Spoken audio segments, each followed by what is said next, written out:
Hace un tiempo, gran parte de los editores de prensa del mundo pautearon para los titulares de sus primeras páginas: la caída del muro de Berlín, la guerra del Golfo Pérsico o el ataque a las Torres Gemelas. Todos estos hechos, además de obedecer a un interés periodístico internacionalista, tienen una repercusión mundial que puede traducirse en una repercusión local.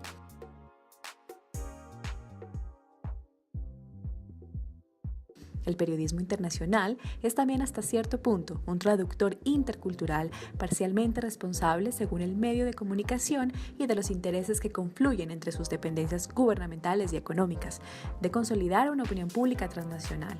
Hablamos en línea para analizar este tema con el presidente de la Asociación de Prensa Internacional en Colombia y corresponsal de la cadena francesa France 24, Simone Bruno, quien desde hace 10 años se encuentra en Colombia, cubriendo temas de conflicto armado interno en el país. Su labor, desde que llegó al país, ha sido la de entregarle dosis de realidad colombiana al mundo entero, revelando el drama de muchos colombianos que han vivido de cerca las secuelas de la violencia y consolidación de procesos políticos importantes de la historia del país. Simone, gracias por acompañarnos. Comencemos con una pregunta muy sencilla. ¿Cuál cree usted que es la misión de la prensa internacional en el ámbito informativo?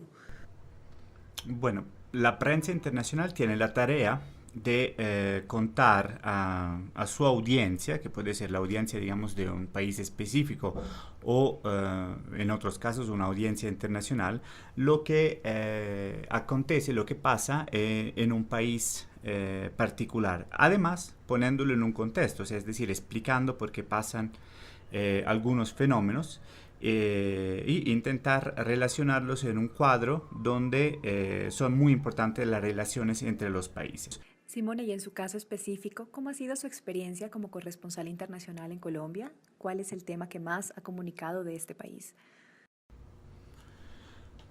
Ha sido una experiencia muy enriquecedora la de poder trabajar en Colombia. Colombia es un país muy complicado, es un país donde hay varios niveles de interpretación en un conflicto que lleva más de 50 años y que se ha transformado profundamente década después de década, y además que tiene una componente geográfica muy importante, es decir, el mismo conflicto en la misma época se presenta con facetas completamente diferentes en la región de la costa, por ejemplo, frente a la región andina. Entonces ha sido una experiencia enriquecedora porque he podido, digamos, entrar en la complejidad, trabajar esta complejidad y sacar piezas informativas que intentaban, digamos, dar respuestas a las razones profundas del conflicto. Y el conflicto de por sí es el tema que más he trabajado en Colombia, con todos los actores involucrados, es decir, por el lado de las Fuerzas Armadas y de la policía, pero también con el lado de la insurgencia, de los grupos guerrilleros y grupos paramilitares. Pero de pronto el tema más importante, que hace 10 años muy poco se trataba en este país, es el tema de las víctimas, que yo he visto surgir y reforzarse mucho en los últimos años, tanto que ahora es muy difícil hablar de conflicto colombiano sin tener a mente lo que son las víctimas del conflicto y todos los trabajos muy importantes que se han hecho sobre ellas. Una ayuda muy importante para los periodistas internacionales son siempre, hablando de Colombia, los medios locales y los periodistas locales, los cuales en muy pocas ocasiones tienen la posibilidad de contar lo que pasa en su zona, en los lugares donde viven, porque son muy expuestos a los actores armados y porque los medios nacionales no le dan visibilidad, no le dan apoyo, ni de seguridad ni económicos. Entonces también para nosotros el contacto con la prensa local es fundamental para poder entender una región en el poco tiempo que uno va a trabajar en esta región. Bueno, y ya para finalizar, con la era de la globalización en la información, ¿cuál es la incidencia del Internet en el cubrimiento internacional de acontecimientos relevantes?